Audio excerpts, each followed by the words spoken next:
Is it time to dismantle some doctrines? If you don't know what that means, then come along with me. I'm Dr. Clint Haycock, a former evangelical Bible college teacher and pastor of more than 20 years. Join me as we deconstruct whatever dogmas and beliefs have held you behind, and together work to reconstruct and rebuild your authentic self.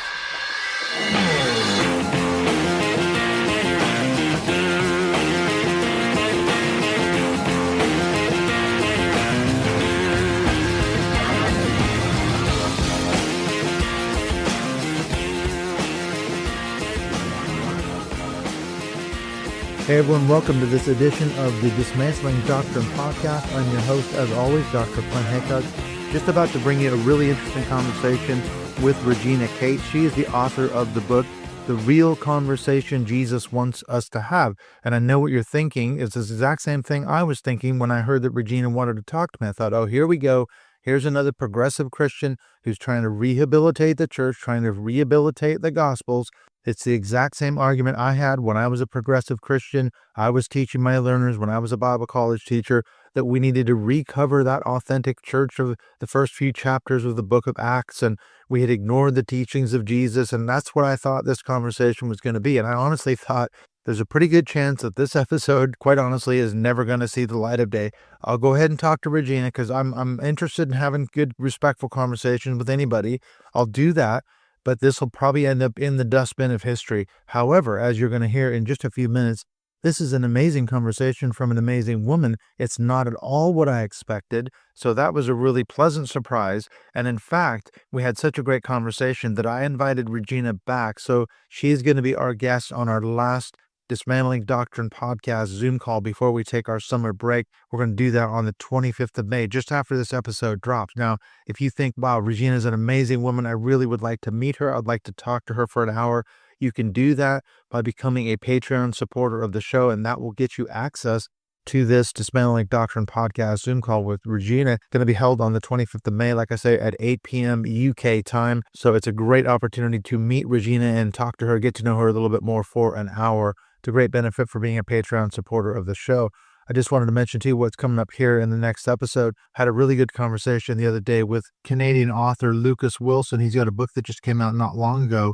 It's called Shame, Sex, Attraction, Survivors' Stories of Conversion Therapy. And as it turned out, he himself is a survivor of conversion therapy. Guess what? At none other than Jerry Falwell Jr. and Senior's Liberty University in Virginia. He himself went through it. And so he's got an unbelievable story just on his own. But then, of course, we talked a lot about the various stories of the contributors of the book, as well as sort of the theology and the ideology behind this whole thing of conversion therapy, this idea that God can make you straight, basically, if you're a gay person. So there's a lot to unpack there. Yeah, so that's a really good conversation coming up really soon with Lucas Wilson. It'll drop right after this episode with Regina Cates. So look for that coming up soon. I just wanted to mention too that I've been talking about this for a long time, but of course I finally finished the narration of all my chapters, my Audible chapters for my book, Not So Shiny, Not So Happy People, How Bill Gothard, Church and Family Taught Me Christianity Doesn't Work, which is also available on Amazon, but that's coming out very soon. I've been working with my editor, Tim Sledge. We're hoping to get that out sometime, maybe in the month of June. So I'll make an announcement about that. And I think I might air another episode reading a couple more chapters from the book, kind of give you an idea of what the book is about. So that's exciting news for sure. All right, let's get on into this conversation with Regina Cates as we try to unpack this whole question. What exactly does she mean when she talks about the real conversation Jesus wants us to have?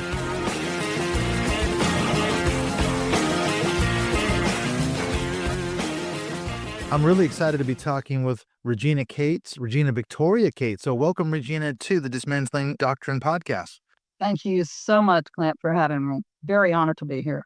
Yes, and you are the author of The Real Conversation Jesus Wants Us to Have. Now, I have to confess, when you sent me an email a few weeks ago saying, hey, let's chat, I looked at the title of the book. I thought, oh, here we go. This is going to be one of these Christians that's saying, we've misinterpreted the Bible. I don't know what your book is actually about. I've read the blurb. I haven't had a chance to read it, but talking a little bit before we hit record, it doesn't sound like it's that kind of book. Can you tell us why you wrote the book? What's it all about? Well, this is a book about how I survived the deconstruction process without knowing what in the world it was, actually. And I wrote the book because I felt that I am not alone, Clint. And now I enter the big wide world and I realize that, oh no, I am far from alone. There are other people out there, millions of us, that are questioning what we have been programmed and indoctrinated to believe. So that's the reason it's filled with personal stories. It's filled with questions we need to ask, a whole lot of stuff that I believe that people will resonate with. Yes, those questions can be very dangerous. This is something I talk about in my book, where if you question too many things, if you're in a church or some setting like that, you could be labeled a troublemaker. If you're a woman, you're a Jezebel. You're not, submitting to the authority of the head pastor and all the rest of it. You can't ask some questions. So I'm really glad that you're asking those difficult questions. Well, I am, Clint, because as a woman and a Jezebel and the other that's called the B word quite a bit, I was a little kid that was like, hey, wait a minute, but I was not popular in Sunday school. And now I realize why. Because we are indoctrinated that it is sacrilegious to challenge the Bible. It's sacrilegious to challenge the person in front, a man. It's sacrilegious to even challenge men because they have been indoctrinated to believe that God is male. Therefore, male is God. Ooh, let's talk about misogyny and the label. And I ask in the book, why is it that we don't connect the dots, that the labeling historically of God male has set men up above women? They don't understand that this is the major problem. Know what else I talk about in the book, Clint? Very little. I asked the question, and I know one of your guests mentioned the body keeps the score. Okay, so I was having a massage one day from a wonderful man, really great. And we were talking, and I said, well, if the body keeps the score, because he recommended this book to me, wonderful book. If the body keeps the score, then wait for it. Are you ready? Are some men very angry because they did not get to choose something about their body when they were born? And that blew his mind. He got goosebumps and he said, as a body worker who has read this book and as a man, I have never, ever, ever thought of that. So my book is filled with very interesting questions like that. Things that I think about, Clint, that are off the wall and I won't share with most people. I'll share them with my best atheist friend, but I will not share them with most people because they'll think, oh my gosh, what is wrong with you? You are definitely a Jezebel. Yes, be proud of that being the Jezebel, though. It's a good thing. It is a good thing. And I would like to help with this book, empower more women to speak up in the church and elsewhere because we have a lot of dismantling to do and we need to build something back. And we are building something back that is based upon the spiritual connection that our soul has with whatever that creative source is, that I believe cannot be put into a box or a gender or a form. I'm interested to get into that because this is something I've been exploring. I mean, maybe we can touch base on that a little bit later on because this issue of quote unquote spirituality, whatever you call that, for a lot of us ex-evangelicals like me, anytime you mention the word spirituality, we can get triggered. You're talking about God. You're talking about taking us back to the religious trauma syndrome and everything that we experienced in our religion, but it's not necessarily that. So maybe we could hold that because I'm now interested. What's your backstory? We've kind of touched base on why you wrote the book, but where did you grow up? Did you grow up in church? Because it sounds like you were in church from day one. Yeah, probably. I was in church from day one. I don't really have many memories of day one, but I do start having real vivid memories around the age 3.5 to 4. That might seem strange for most people, but I knew that I was gay around that age. And now I realize that it's not uncommon for those of us that are born biologically different to know at such an early age. So sitting there listening, because I had to go Sunday morning, Sunday night, Wednesday night, and a tune-up on Friday. I was raised in the Church of Christ. Oh, so was I. Oh, Hey, what a concept, eh? Baptismal regeneration and everything. would love to hug you right now and just say, brother, it's okay. We made it out alive. I sh- We escaped. We did. That we did. So I started questioning things from very early on because I was the other. And I automatically had zero hope of going to heaven. I talk about it in the book. I talk about this going in great detail about what I experienced and the trauma the trauma that we all experience, whether we're straight, gay, male, female, black, white, brown, it doesn't matter.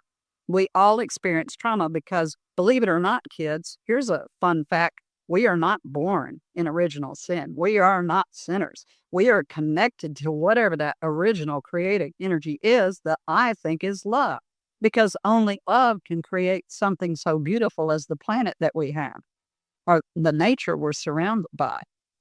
Some demonic force didn't do this. Some angry, vengeful, but God didn't do this. That's what a human construct that's been put into a male, angry, vengeful, wrathful God. So my story, and the story of being sexually abused, the story of being committed to a psychiatric unit because I was gay, the story of being sexually abused by a babysitter, the story of all of these people covering this up, the story of so many things that I was taught to believe about myself as being less than because I'm a woman and gay. So there's 2 shots against me already. It's all documented here. This book is not just it's not a theological work. It's my sharing. My first book was Lead with Your Heart, Creating Life of Love, Compassion, and Purpose. And that is also a story. It's a story. I'm a storyteller. So this is my experience and my observations. But it is my own personal story of deconstructing all of the programming. And I didn't even know what to call it at that point. I just did the work. I asked myself thousands of questions, many of which are in this book. It sounds like a fascinating read. Now I'm sad I didn't read it before we chatted, but I'm going to get it. We got to get this book. That's for sure. I'm fascinated by your story because, like you said, it's a double whammy, isn't it? My oldest daughter, she came out when she was probably, 18, 19. But of course, we knew for a long time that she was gay. But the thing is, we just had to wait for her to, pick the right time. My now ex-wife, we knew, we'd had these many conversations, but we said, look, we can't force this whole issue. But it was added to the compounding that issue was, like you said, we grew up in church. She did, so she had to suppress that whole side of her. What's wrong with our daughter? What's wrong with her? Why isn't she interested in boys and all the rest of it? Is she going to find a good godly husband someday? She told me the other day, she said, they were not only barking up the wrong tree, they were in the wrong forest. They were completely out of it. A smart woman. That's Yeah. true. But Clint, if you really think about it, and I'm gay and I'm a woman, so I've got 2 strikes against me in this patriarchal, white, male dominated, whatever. Let me interject this. Did you know, and you probably do, hopefully all of the beautiful souls that are listening to us today will learn this, that in my research, until the 1500s, it was punishable by death to have your own copy of the Bible. Why was that? So that all of the message could be tailored to whoever wanted it to be. So those people in the last 500 years that have been interpreting the Bible, that had been translating the Bible, have been white, male, Western, educated. So you got a message, sort of, I call it disinformation, but it is to a certain extent, because the message has been twisted and turned to the point of someone's point of view. And that's where I got into trouble, because I started asking many questions because I was a woman and I'm gay. But it doesn't matter if you're a white heterosexual male that has tattoos or either. That's right, especially today in some environments, one in which I live right now, you're being herded up because you have a certain tattoo. So there's so many different ways. You could be Black, you could be disabled, differently abled, you could like whatever, be an atheist. And in one way or another, we're all the other. Jesus was crucified, from my understanding, because he was the other. He was Jewish and he challenged the religion of his day, say, I'm sorry, wait a second. Does this sound like BS or what, And I'm not saying Judaism is BS. I'm saying that those in power were abusing their privilege and their power over other people. And what they turned it into. Yeah, it was a very legalistic system. Well, I wanted to go back to your point. This was a really good observation. I love what you said about biblical literacy, because I wrote a paper years ago and actually got the attention of a guy named Dr. Hector Avalos. Now, he passed away a few years ago. I don't know if you've come across his work, but that might be interesting to you. But he ended up contacting me because he'd written a lot of stuff on this whole topic of biblical literacy. And my argument in the paper was exactly what you said. I said, wait a minute, if reading the Bible is so important to being a Christian, how come for the vast majority of the church history, the average Christian, quote unquote, could not have a Bible. It wasn't that they didn't, they couldn't have a Bible. And if they'd have had one, it would have been in Latin, probably. They wouldn't have been able to read it. So this push to, for Christians to, quote, read your Bible, have a daily quiet time, this is a very modern thing. These are the kind of questions I love you're asking that, because I'm like, wait a minute, that doesn't stack up to the actual historical record at all. Well, but this is where we run into a problem, and that is that what does history matter when you could rewrite it and make God in your own image? Okay, so if you've done that, and you've specifically done that, and you've made Eve the criminal in this story, because that's how far it goes back, sin and all of this stuff. Women are in, we're definitely responsible for everything, and so you add gay and woman to everything, and my God, we're so. It's amazing. We cause hurricanes and all sorts of stuff. So if you think about it, we are not asking the questions that a brilliant consciousness that is God would want us to ask. We have been given this ability if we turn off the noise and we just think for ourselves. But those people in charge, whether it be religious or societal, and I'm not saying all of them, but a lot of them are so power hungry that they don't want us to know the truth. Why do you think that in the United States right now, they're wanting to rewrite history with themselves as the gods, as themselves as the saviors? Mm-hmm. Well, America's a Christian nation. That's one of the best revisionist stories I've ever heard. Guys like David Barton, I address that in this book. Oh, good. It's another thing. It's like Jesus never had that in his plan. America's not a Christian nation. What are you talking about?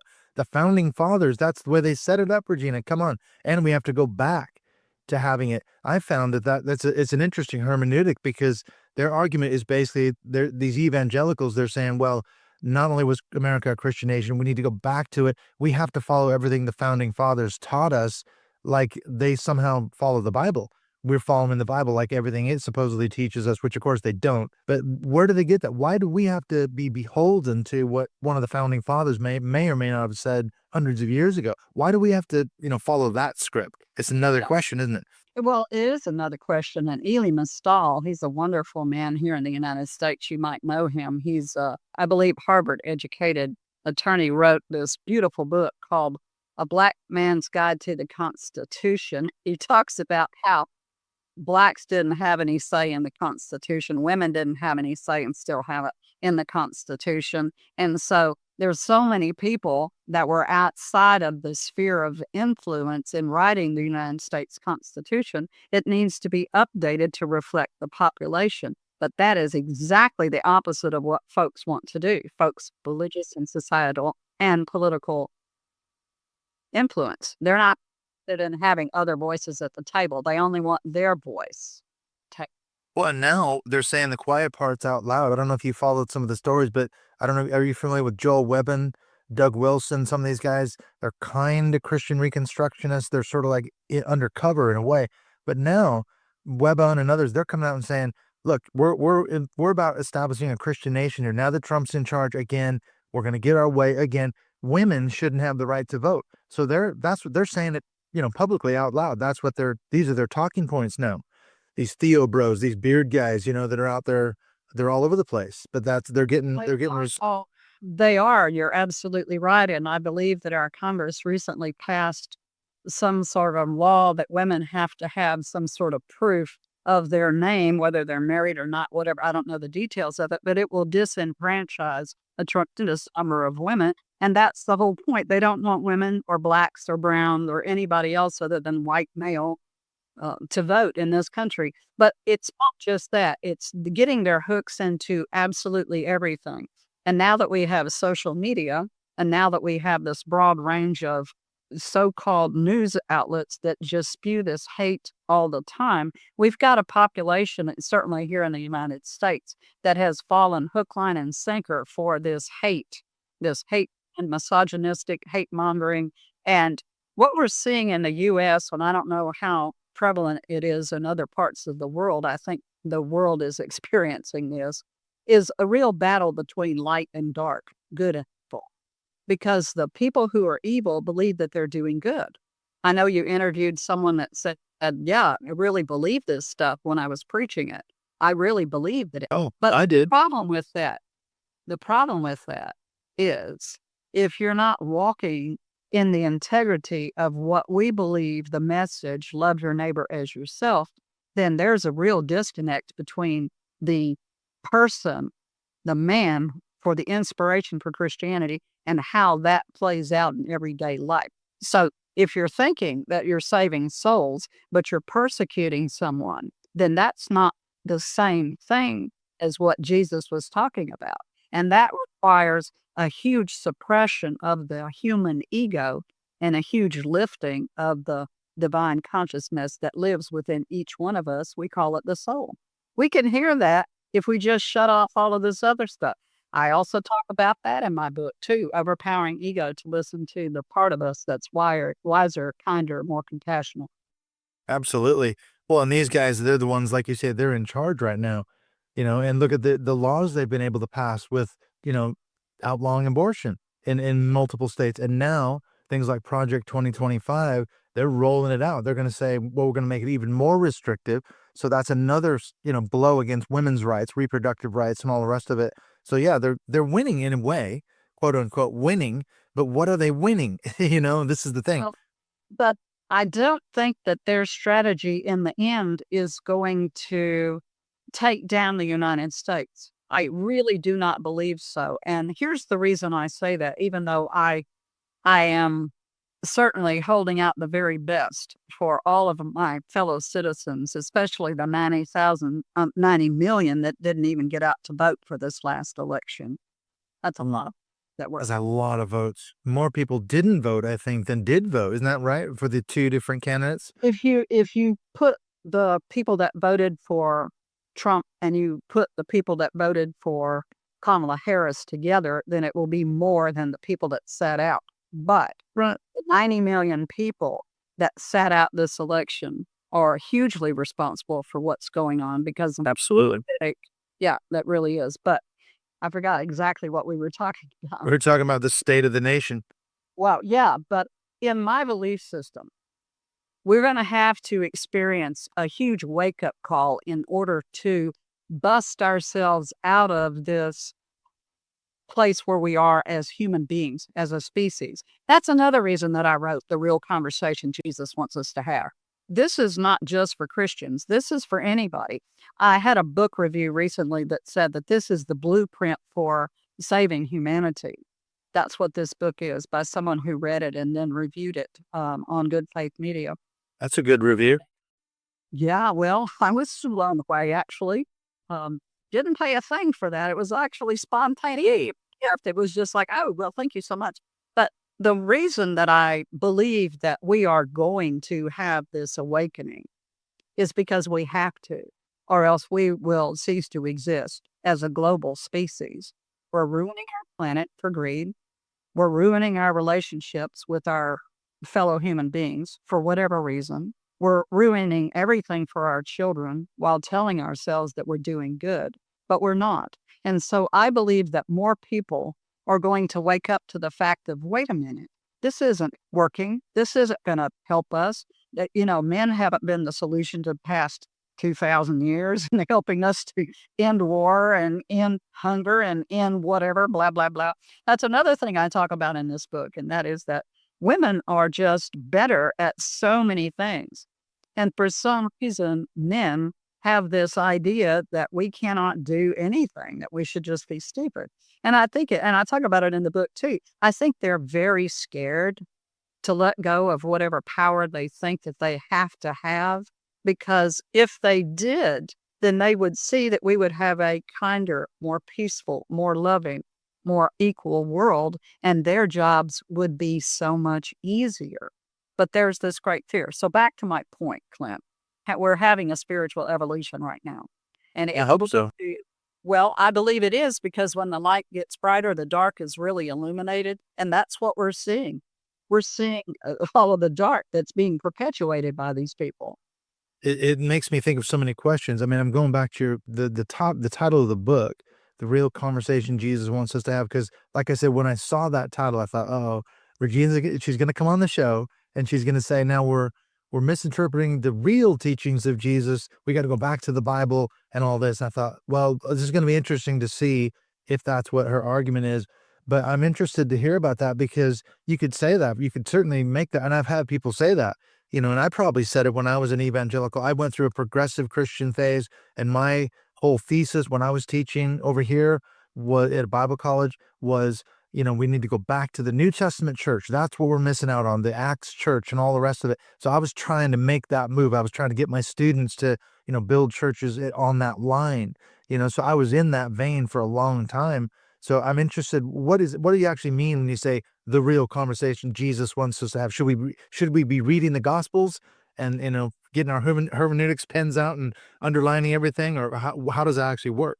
Actually, and this might irritate a whole lot of folks out there, but I believe that we need to close the Bible for a while.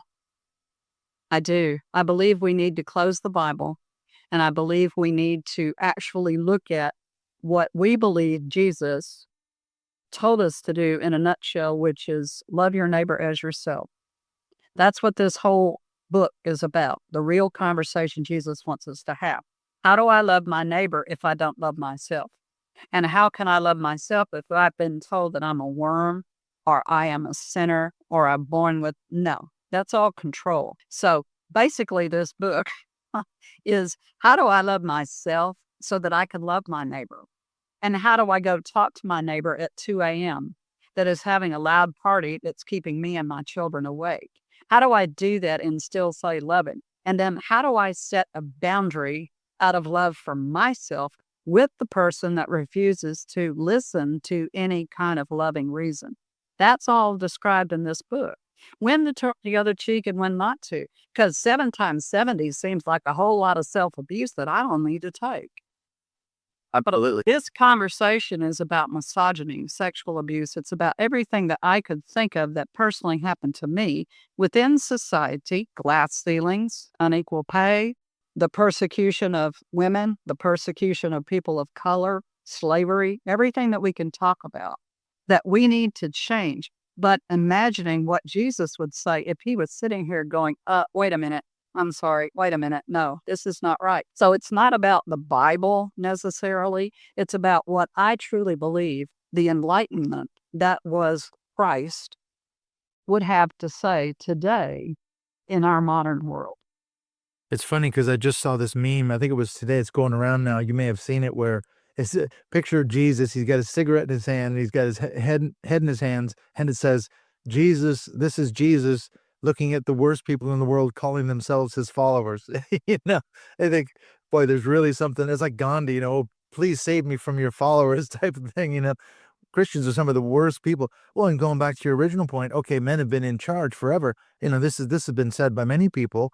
I was thinking of Kristen Kobes Dumais. I don't know if you've read her book, Jesus and John Wayne, but it's a fantastic book because she basically uncovers, so look, okay, men have been in charge. What's it gotten us? Where has it gotten us? It's basically, she says, these celebrity megachurch pastors and all these kind of people, they prepared the ground for a guy like Trump. It wasn't a one-off. They had decades of conditioning of these, guys that get away with everything, and they get, quote, restored quickly back to ministry, and they can do all sorts of stuff and get away with it. And then along comes Trump. Well, he fits that mold. So they were like conditioned. So this is just one sort of the fruits of patriarchy. Oh, yeah, absolutely. Because when you are accused of something and you get away with it, then you can look the other way when someone is accused of something. But see, there's my whole point and the whole reason that I wrote the book. Jesus, we believe, the inspiration for Christianity was a person of integrity. What is integrity? Integrity is honest, kind, compassionate, empathetic, forgiving, but setting boundaries. That's what I believe the integrity. He turned the tables over. He didn't want the tax collectors in the temple where he thought they didn't belong. He stood up for the marginalized. He stood up for women. He stood up for those people. And so that's what we need to do too, but we need to do it within our own religious structures. And I think let's just shut that for a moment. Let's put it off to the side. Let's really have the conversations that I believe that he wants us to have, but not from the indoctrination of what we've been taught to believe, but from a heart to heart, like you and I are having right now. I'm not out there to make people wrong. I'm out there to ask them what they actually believe and why they believe that. And I'm also out there to say, What if circumcision does piss a lot of guys off because they didn't have the original conversation? Is that something that could have really, since the body keeps the score? I don't know, but I don't have the answer to that. My massage therapist said, "Oh my God, I believe you're right." But I don't know that, Clint. I don't It's a know. mind I'm only a thing. guy. But I do see a lot of men out there and they want to control my body, maybe because subconsciously they didn't get to control something about them. And in the Bible, what Jesus was talking about, circumcision, had nothing to do with the actual cutting off of the you know what. It had to do with sin. Hello. So I think we need to shut it for a little while. I do, until we can be all on the same page about what it means to love our neighbor as ourselves. Well, and as you mentioned, okay, going back to your example, your neighbor's having a party at 2 a.m. Let's change the story a little bit because this is something I remember talking about with just some people you might be interested in meeting up with. Lauren Axelrod and Larry Jordan. They're both into spirituality, interspirituality, and I've had them both on the show. And Lauren said something that really kind of blew my mind. She said, okay, you've got your neighbor, he's got the Trump signs out. But in your case, your neighbor is also saying, hey, I support Project 2025. I'm going to roll back LGBTQ rights as well. I'm not stopping with, stopping abortion and all the rest. I'm against trans rights. I'm against all of it. And we're going to roll that back. That's your neighbor. How do you, as a gay woman, talk to that neighbor in a way that is not confrontational, where you end up screaming at the guy and falling out over it? What's the connection there? Is there a way to do that and still maintain some sort of peace? Well, here's where loving me so that I can love my neighbor comes in. And that is that I'm in charge of my behavior. I'm not in charge of anybody else's behavior. So, what is it that I have to do to try to convince someone that cannot be reasoned with? Because these folks cannot be reasoned with. So, why is it that I'm trying to reason with an unreasonable person? Why is it that I'm wasting my time and my energy? My job is to treat them the way that I want to be treated unless I'm in physical danger. And if I'm in physical danger, then I will take care of the situation however is best for me. But Jesus was a peacekeeper. And there's something that I coined in my first book, and I'm not so sure it's original to me, but I'm going to claim it for now, and that's ego boxing. Because that's the reason that we get into so much difficulty is ego boxing. There are people that I live around because I've moved recently from California to a southern state in the United States, completely red almost. I think there's a little purple somewhere. That's a culture shock. Well, I'd lived here before and I know the heart of most of these people. They're misguided, Clint. So if I can have the understanding that they're completely misguided and brainwashed, I don't have to get into that ego boxing match with them. I didn't write this book for them. If they pick it up, great. If they start asking themselves questions, I think they will very quickly see how they've been indoctrinated to believe. My job is not to convince them of something that they cannot be convinced of. You see what I mean? Yeah. Yeah. Logic and argument is not going to get you there, probably. Well, it's not because it's ego boxing. I list the guy in a coffee shop. I list these kids on a Christian retreat. All of these examples in my first book, Lead with Your Heart, is filled with examples of how I was a champion of ego boxing. And if I just screamed louder and did whatever, I was going to win. No, it never happened. No one ever said to me, "Hey, Regina, I'm so happy that you woke me up by showing me what an ass I was." And nobody ever bought me a beer. Nobody ever invited me over to, celebrate their newfound. No, it didn't happen. It's not going to happen. Never, especially with men. Because if I run into that, Clint, then I am the B word. And a Jezebel, probably. Oh, yeah. Oh, yes. Listen, I need to get a B Jezebel t-shirt. It's like, I am so proud. You just cannot reason with unreasonable people. And there are some among us today that have been so indoctrinated to believe what it is. It's sort of like the body keeps the score. I think their indoctrination is the only thing that they know. And then they go down the rabbit holes of believing everything because they support their beliefs because someone else is telling them exactly what they want to hear. Sean Hannity said it, or whoever on Fox News or Newsmax, Breitbart, whoever it was, Alex Jones. I mean, these are the people they're listening to, and that's where they're getting their information. That's one of the questions I always ask. Where's your source? Where did you get that information? Oh, Fox News. I got that from Breitbart. I got that from Alex Jones. Well, of course, you saw it on the internet. You saw it on a YouTube video. Well, of course, it's reinforcing what you already believe. Yeah, absolutely. And I am I believe that part of our process is to listen to people who are different and have different views, as long as they are respectful conversations. I talk about in the book how one of my biggest teachers is an atheist. He's my best friend today. He and his wife lived in this particular city in the South. And so when I decided to leave California uh, on my next journey, which you and I are going to talk about later, Oh, yes. then I decided to move back here because of him and his wife. And he's an atheist. He's reading my book. He's like, "Yeah, I love you. I'm going to read your book." But, yeah, he doesn't care.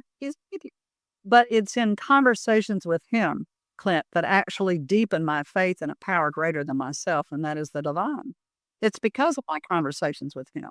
But it was because they were never confrontational. He didn't try to make me wrong and convert me, and I never did that to him because that's all ego. I've got to save your soul. No, your soul is your job. Okay. And by the way, I think we get more than one lifetime in order to see what we can do about that kind of thing. That'll definitely get you in trouble at your local church if you bring up that idea. Well, you're already a Jezebel and everything else, so you got nothing else to lose. Oh, reincarnation. Yeah, let's talk to the Dalai Lama who does this at will, and then let's debate that with someone. Okay. Right. Well, that's it. Yeah, that's what I picked up from both Larry and Lauren. It was that this idea, we're all connected. That when you break it down, even that Trump supporter who's in your face and all the rest of it, that person, if you say, okay, what do you hold dear? What actually do you value? What are the things that we can agree on? We actually probably agree on a lot more things than we disagree on. Why are we arguing? Why are we fighting? And there's that sort of realm of spirituality. You're not going to convert them necessarily, but you can defuse the situation a lot. So it's kind of taught me, okay, there's really something there. And then this whole idea of doing the things that you love, the things that you were, I don't want to say made to do, because that's the language I used to use as a Christian. God made you to do certain things and you should do what you love. But I know for a fact when I'm playing music, when I'm writing, when I'm building something, there is a spiritual connection. I don't know what you call that, but it's something incredibly profound. And I've learned that when I'm doing those things, like when I'm playing music in a band or whatever, I have to kind of think to myself, okay, savor this moment, really dig down into this because this is really profound. The feeling that you're feeling right now, I call that spirituality. I don't know what you call it.